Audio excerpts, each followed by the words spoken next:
there is a human side to your spiritual side. There is a masculine to your feminine.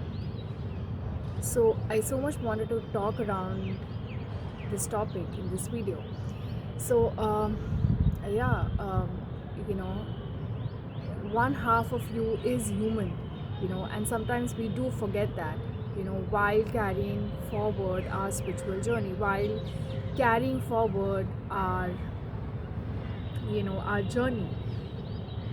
you know when you are a spiritual seeker, you also need to remember that you are also here as a human, right? uh, you know um, the feminine is more spiritual. Yeah, she is so evolved, and she can be in the spiritual, she can be so much connected to the spiritual realm, whereas the masculine is more of your physical side, your 3D self, and you cannot deny that you are right now a human experiencing the feminine. Okay, so that's why that is what is the topic for this video, that you have a human side to your spiritual. So so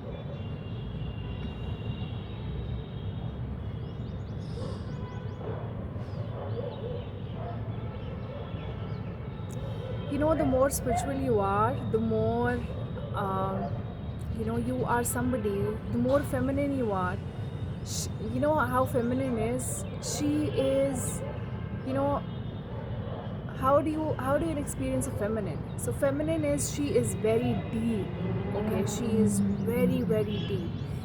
She can look at you and she can see the depth.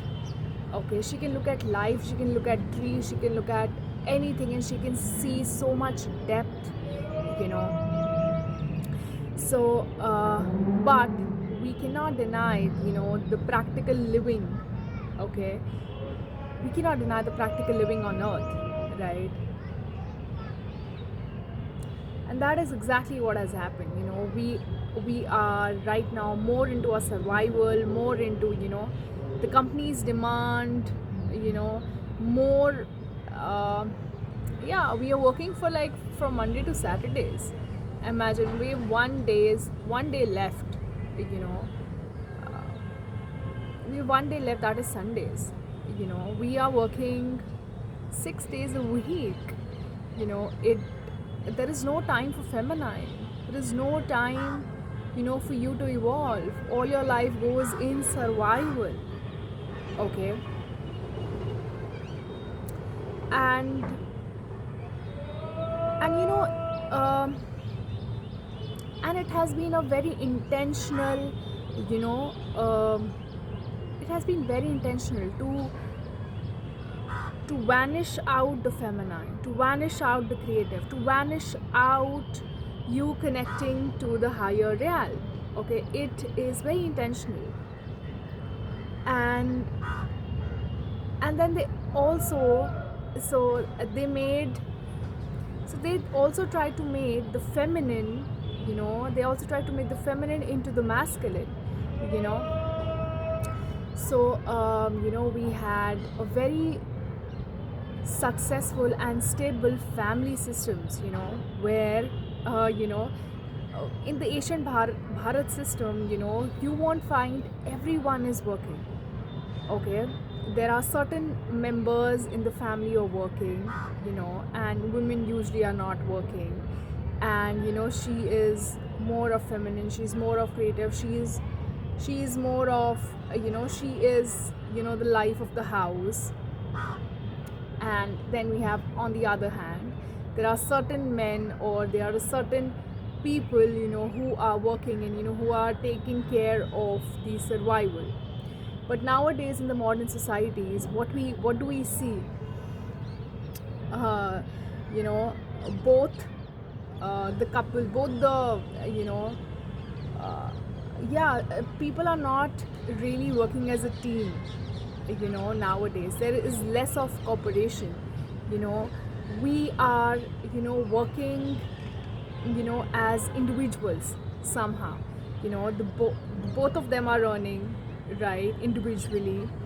And then of course there are certain rules to it. In workplaces you will find that women always have less pays than men, even at a same position, because uh, you know so uh, there is still a competition, okay, between both of them also. Men is made to feel insecure. If he earns less than the woman by her side, he is made to feel insecure. His fragile ego is made to come in between. And then on a serious note, I have seen couples who the wife is working and the man is following his or her passion. you know so there, now when you come together as a group, where the women is now the woman is more of a masculine here. She's taking care of the survival and everything, whereas the man of in the in that couple, in that relationship, is playing more of the feminine role. Okay, now he is following his passion, and he brings life to the relationship, to the house. And this woman is bringing the money and survival to the house. So they have also started to um, but you will find these connections very rare. Okay, you will find these connections very rare nowadays. Most of the times what do we see nowadays is that both are earning and both have their individual needs. They both have a competition among themselves. They both have a power dynamics among themselves.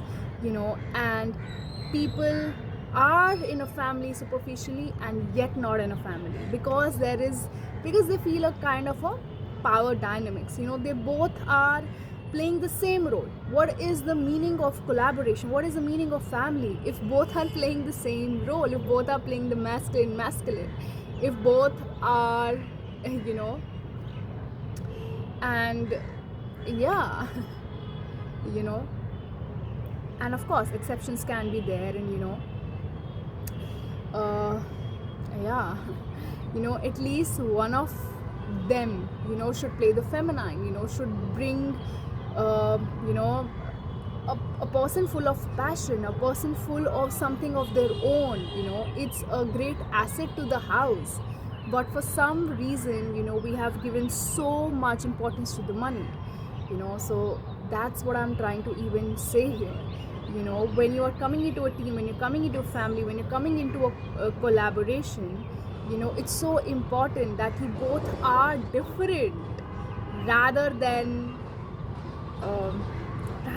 both of you playing the same roles, trying to be equal. So here are some of my insights as well on how they are destroying even the the collaboration part of masculine and feminine. Okay, it's of course they're making less and less feminine possible, and on top of that they are also destroying the feminine and masculine union as well, in families, in communities. So yeah, that's exactly what is happening. So one thing is that, so yes, we all have a human side to us as well. We are on earth, we need to take care of our survival. We need to work out, we need to go and do jobs that we don't want to do, that we don't like, that do not align with us, but we do that, right? And that is a part of human experience as well. Then if I have to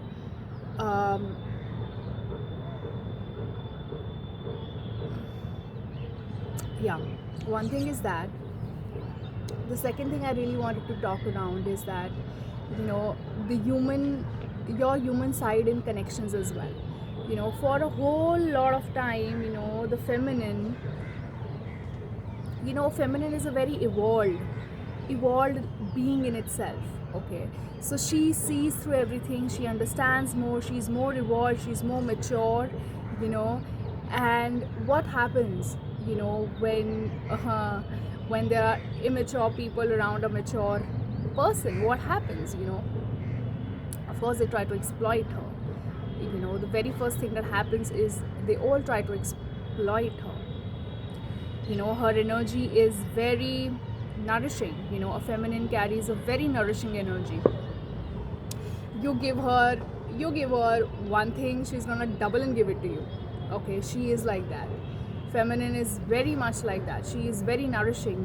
She because she understands the invisible realm, she understands the invisible things, she understands the energy. So you give out her something in the form of words or something, she's gonna give you a double out. She's like that, she's very evolved. Okay, so what really happens is that the people around her become very exploitative. Okay, because she's in her giving energy. Feminine, the more evolved you are, the more giving energy you will be in. So the distorted masculine feminines, they become very exploitative towards her. But then there comes a point when she also, when she integrates her masculinity, she integrates and she understands that she also needs to receive.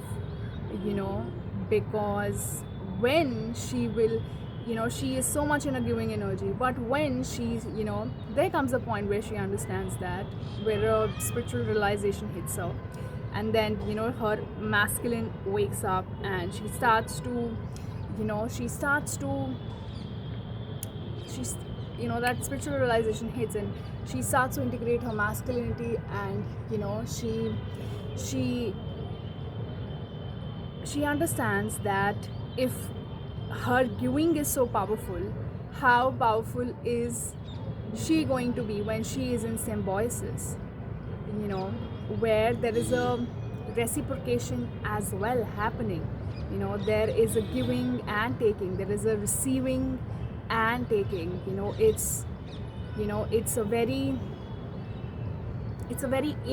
It creates infinite abundance, when you are with people that fill you up as well. And she does that, she comes into that, she integrates her masculinity, because she wants to flower because it's her dharma. She realizes, she comes onto a path where now she realizes that the more and more she receives, so that she can give out, that will be beneficial for the planet itself. So now her masculine integrates. Now she looks, for fulfilling and nourishing, collaborations in her life. There is a point where you start to meet your soul tribe, while you walk your journey, and that exactly is what we can call the 3D and the 5D split as well.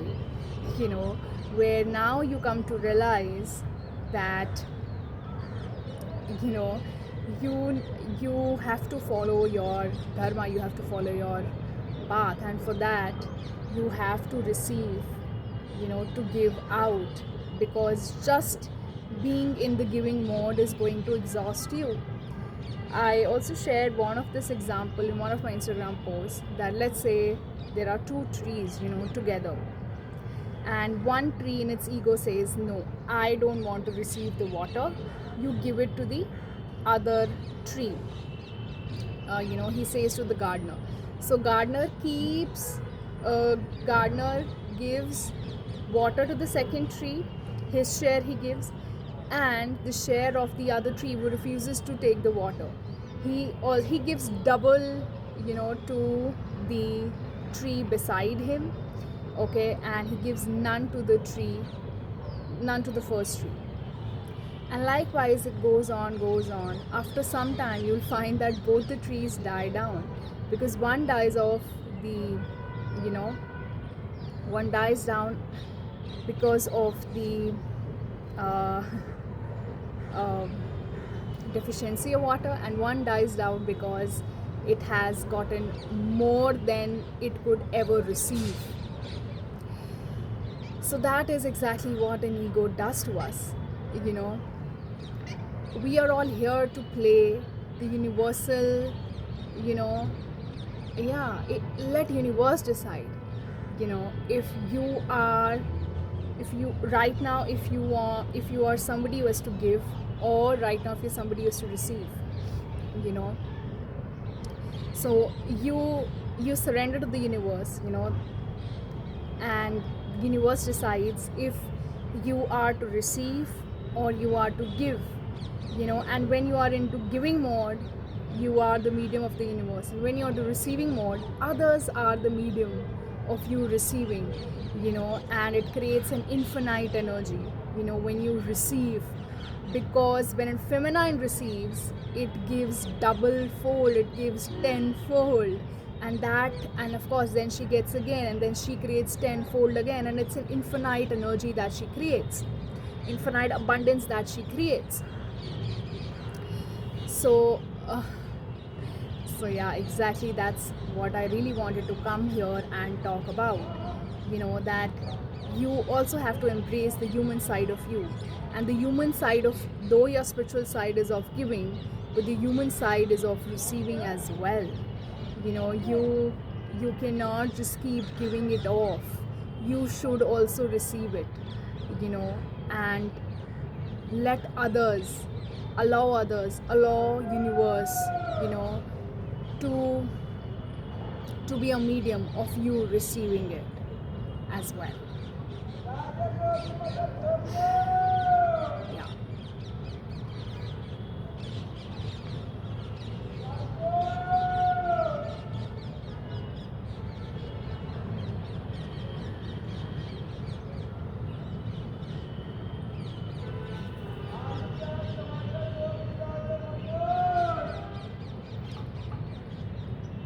Yeah, that's it.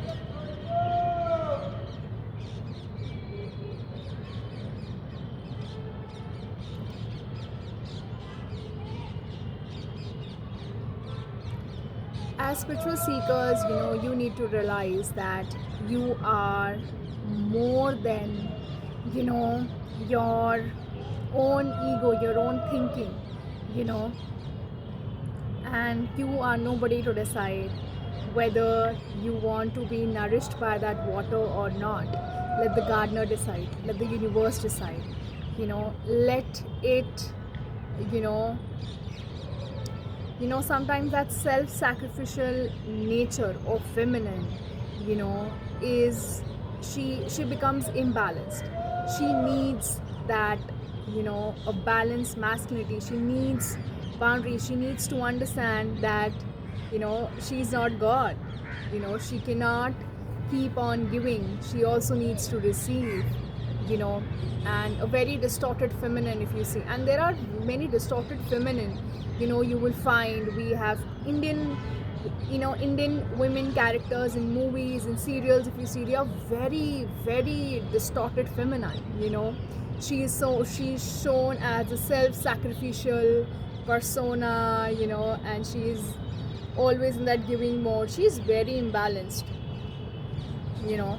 And then, you know, we, you know, unconsciously what we do is we go into pendulums, we go into extremities. Okay, so one side of her is very distorted feminine when she is very self-sacrificial, you know. She is, you know, she's taking on the domestic abuse, she's taking on the physical abuse, sexual abuse, you know. You will, you know, in relationships, in marriages, you know, we have seen that part of women too, you know. Distorted women, you know, distorted feminine, right? And then there is another extreme, you know, that we came up, where now, you know, the women are very masculine, you know. There is other, sight of the pendulum, pendulum first swings to the extremities, and only in some time it falls into the middle. It takes time to fall into the middle, to fall into the pause, to fall into the rest, fall into its own alignment, which is the 90-degree where it falls. So now the women are becoming very masculine. It's she wants to be equal. She is not thinking about receiving, okay, but now she is thinking about trying to be equal to her partner in a relationship. But we need to understand, nobody is equal. We don't have to equal anyone. We all are very unique and different. When the first wave of feminism came, so women writers, what they did was they started to write, and they started to mention the author's name as male. They basically pseudonym themselves into a male's name, so that their books, of course, are going to be bought. And then there is this sense of trying to be like men, because only then they can get validation from the people around. And we started to mold ourselves into, we're trying to fit into the man's world. The very first wave of feminism, when it came, it was like that. In the second wave, you'll find that in the name of freedom, we started to wear the short dresses. We started to, when the voting rights came, we are all over. We are, there is another expression of, the liberty, the freedom, the equality, if you say, So, yeah, it you go to some certain extremities only to fall into the rest, only to fall into the alignment, where you do realize that receiving and giving, when you give, you are the medium of the universe. When you receive, the others are the medium of the universe. And that's the only play that's going on here. That's the only play that's going on here. There's you and the universe itself. Thank you for watching the video. Do let me know in the comment section if you like the video.